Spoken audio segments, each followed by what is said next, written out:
O Senhor esteja convosco.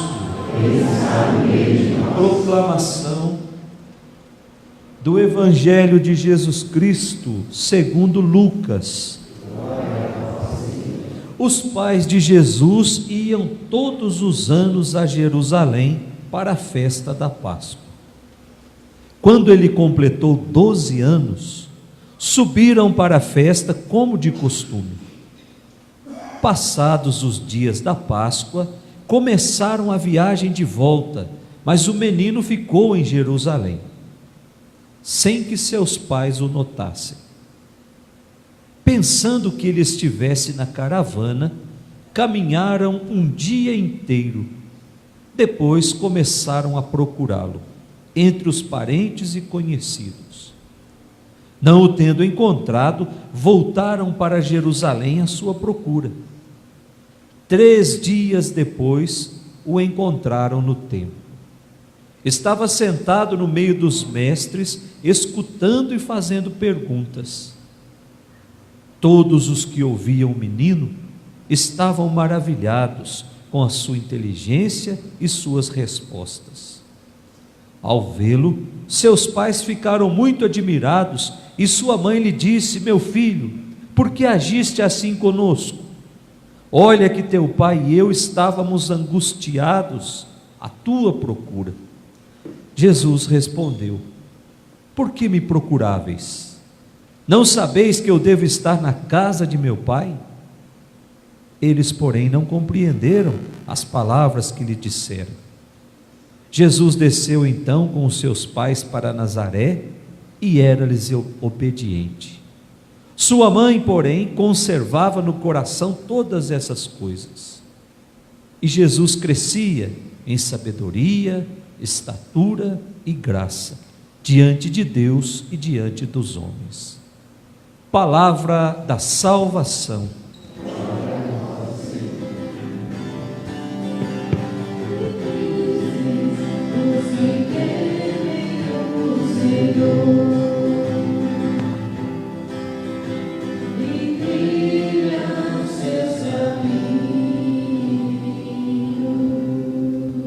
Podemos sentar. Queridos irmãos, nesse domingo, que nós chamamos de domingo da Sagrada Família, a palavra de Deus, ela nos dá uma receita de como constituir ou de como construir uma família cristã. E a receita nós vimos nessas 3 leituras. O fundamental para que uma comunidade, para que uma família seja de fato uma família cristã, é a vivência do amor. O amor que permeia as relações. E quando eu amo dentro da minha família, eu sou capaz de amar o próximo. E o próximo pode estar muito perto de nós. Quando a gente fala de amor ao próximo, a gente logo pensa, nós precisamos amar aquelas pessoas que... Não, nós precisamos amar quem está perto de nós. Ali está o próximo. E quando eu crio esse laço de amizade, de amor, eu sou capaz de amar o mundo inteiro. Portanto, a receita para uma família cristã de verdade, ela está na vivência do amor. A primeira leitura que nós ouvimos, a carta, ou melhor, o livro do Eclesiástico, capítulo 3. O livro do Eclesiástico, ele foi escrito mais ou menos 200 anos antes de Cristo. Quando, naquele período da história que tentava impor uma cultura a todo preço, achando que a cultura grega fosse a melhor cultura do mundo, então se impunha essa cultura, fazendo com que as pessoas abandonassem a sua cultura, as suas tradições, abandonassem a sua fé. Aí o autor dessa primeira leitura, que é um judeu piedoso, ele vem falar assim: nós precisamos manter firmes a nossa tradição, nós precisamos manter firmes a nossa cultura. A nossa cultura, ela não deixa a desejar nada para ninguém. Não é porque estão apresentando algo com cara de bom que nós devemos embarcar. Aliás, é isso que acontece muito nas nossas novelas. Se apresenta um modelo de família que aparentemente é inofensivo, é bom, só que a gente começa a reproduzir esse modelo nas nossas casas. E aí está feito a cama para o encardido deitar na minha vida. Quando eu começo a permitir que as tendências da moda, as tendências de famílias que do projeto de Deus não tem nada, vai entrando sutilmente na minha vida e eu vou abraçando aquilo, achando que aquilo é bom. Bom é manter a nossa tradição, bom é manter os nossos valores, e é isso que dizia a primeira leitura, o livro do Eclesiástico, e isso 200 anos antes de Cristo. O texto de hoje que nós lemos fala das relações entre os pais e os filhos. E engraçado que a palavra que mais aparece nessa primeira leitura é honrar, ou seja, dar glória, reconhecer a importância dos pais como instrumento de Deus. E quando eu sou capaz de reconhecer isso, eu sou grato, leva a gratidão, portanto, leva a prática do amor. Amar os pais na velhice, diz a primeira leitura, não desprezar os pais, não abandonar, assistir materialmente. Isso é uma forma de manter os valores tradicionais. E a primeira leitura diz que a recompensa é o perdão dos pecados, a recompensa é a alegria, a recompensa é a vida longa. Depois a gente olha a segunda leitura, a carta de São Paulo aos Colossenses, também o capítulo 3. Quando São Paulo escreve essa carta, lá pelo ano 60 da nossa era, São Paulo já está preso lá em Éfeso. Só que São Paulo recebe muitas visitas na prisão, e de repente alguém leva para ele notícias dessa comunidade de Colossos, que são os colossenses. E as notícias que levam para São Paulo dessa comunidade não são boas notícias. Quem levou a notícia para São Paulo disse que havia na comunidade uma tendência de uma certa mistura de doutrinas, como se precisasse de alguma coisa para completar a minha fé em Jesus. É o que acontece muito hoje, gente. Tem gente que domingo está na igreja, na segunda está no centro espírita, na terceira está lendo a mão na cigana, e assim vai a semana toda, na sexta lendo os horóscopos, ou seja, como se aquilo fosse completar a minha fé em Jesus. São Paulo está dizendo, não, ou eu sou de Cristo, ou eu não sou de Cristo. Só Cristo basta na nossa vida, nós não precisamos de mais nada. Quando eu tenho Cristo na minha vida, eu não preciso ficar buscando outras coisas, eu não preciso ficar enchendo a minha vida com doutrinas que dali a pouco vão confundir a minha cabeça. Só para dar um exemplo, gente, se tiver aqui também, eu tenho certeza que ele vai falar que não, mas olhemos então a relação do catolicismo com o espiritismo. Tem muito católico que vai no centro espírita, mas as doutrinas são diferentes. Lá se prega a reencarnação, aqui se prega a ressurreição, e são dois extremos. Cristo não disse que eu vou morrer, minha alma vai pular para outra, como se fosse uma pulga num cachorro morto, que passa o primeiro já pula. Jesus está dizendo que nós vamos morrer, nós vamos para o céu, e Ele foi na frente e vai preparar um lugar para cada um de nós. Portanto, eu preciso acreditar nessa verdade. E era o que estava acontecendo na comunidade de Colossos. Estava entrando tudo. Agora, viram só o que aconteceu essa semana. Uma pessoa que se dizia de Deus estava cometendo os piores crimes contra as mulheres. E não foi uma, duas, foram 600. usando o nome de Deus, e muitas vezes lá cheio de imagens de santos, para dar a impressão que também fazia parte da Igreja Católica.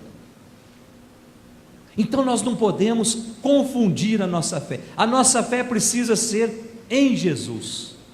E quando a minha fé está em Jesus, eu participo das alegrias, das dores e dos sofrimentos, mas eu sei que Ele está comigo. Não é porque eu estou vivendo um momento de angústia que eu preciso procurar remédio em outro lugar. Eu preciso procurar remédio em Jesus. Eu preciso procurar remédio na Eucaristia. Caso contrário, nós vamos nos perdendo e dali a pouco a gente não sabe mais no que é que a gente acredita. Aí São Paulo está dizendo nessa primeira leitura: só Cristo basta. E a união com Cristo traz consequências para a vida no dia a dia. A união com Cristo me faz abandonar o homem velho. A união com Cristo me faz revestir de homem novo. E esse homem novo, nascido de Cristo, ele é capaz de ser misericordioso, ele pratica a misericórdia, ele é paciente, ele é manso, ele é bondoso, e isso reflete na vida familiar. Por isso que Paulo recomenda nessa segunda leitura: mulheres, respeitem os seus maridos. Maridos, amem as suas esposas. Filhos, obedeçam aos pais.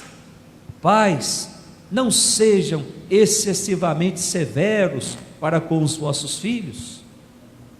E ele termina dizendo: porque senão eles podem desanimar pelo caminho. Mas, gente, presta atenção numa coisa: não ser excessivamente severo não é deixar de impor limite nas crianças, não é deixar o filho fazer o que quiser. Isso não é educar. Não tem coisa mais medonha do que criança que vem para a igreja para fazer birra,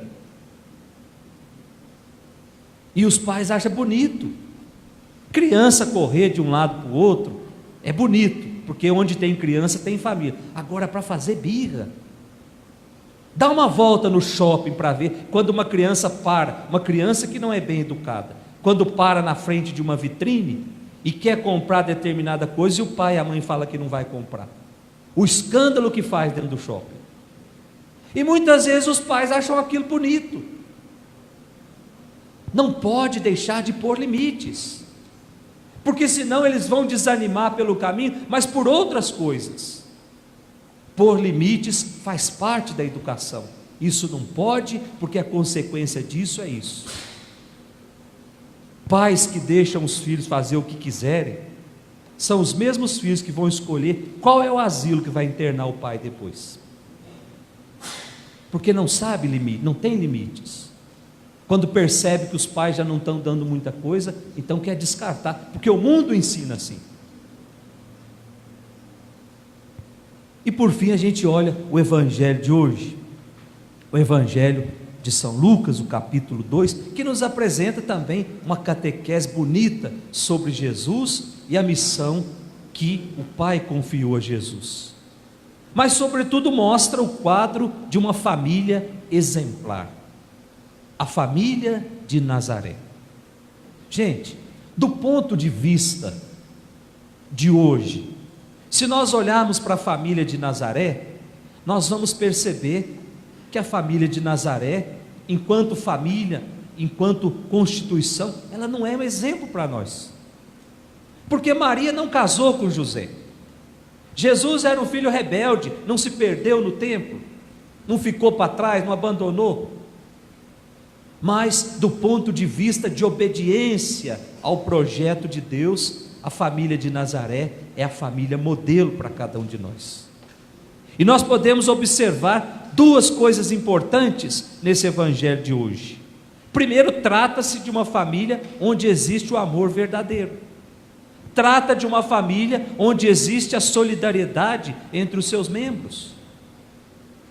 Segundo, é uma família que escuta Deus e segue Deus com absoluta confiança.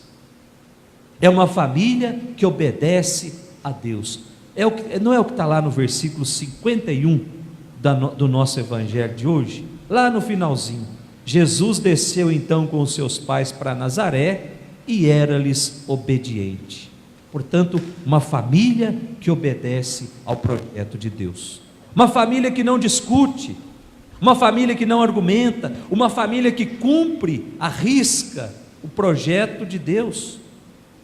E foi exatamente por isso, por cumprir à risca o projeto de Deus, que o menino Jesus foi salvo da fúria de Herodes, quando mandou matar todas as crianças, achando que ali também estava o menino Jesus.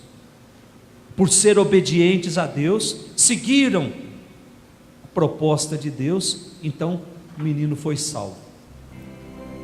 Meus irmãos, nesse domingo, depois do Natal, a igreja nos convida a contemplar o presépio. Na noite do Natal, nós olhávamos somente a figura do menino Jesus. Hoje, a igreja nos convida a olhar para o presépio, mas ali contemplar Jesus, Maria e José. Que bonito essa cena. Deus entra na história humana como cada um de nós, através de uma família.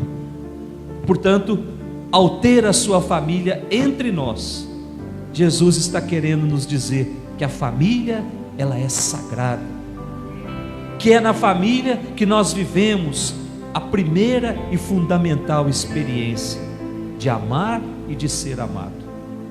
Portanto, a família é o nosso grande tesouro. Família é comunhão de pessoas, família é escola de amor, família é o lugar onde se transmite a fé, é o espaço onde todas as pessoas se encontram, onde todas as pessoas se entendem. Família, ela é instituição divina, já dizia o Papa Bento. Foi o próprio Deus que inventou a família, por isso ela é sagrada. Ao inventar a família, Deus bate o carimbo de sagrado na família. Que a família de Nazaré nos inspire cada vez mais a obediência ao projeto de Deus para a nossa vida. Louvado seja nosso Senhor Jesus Cristo.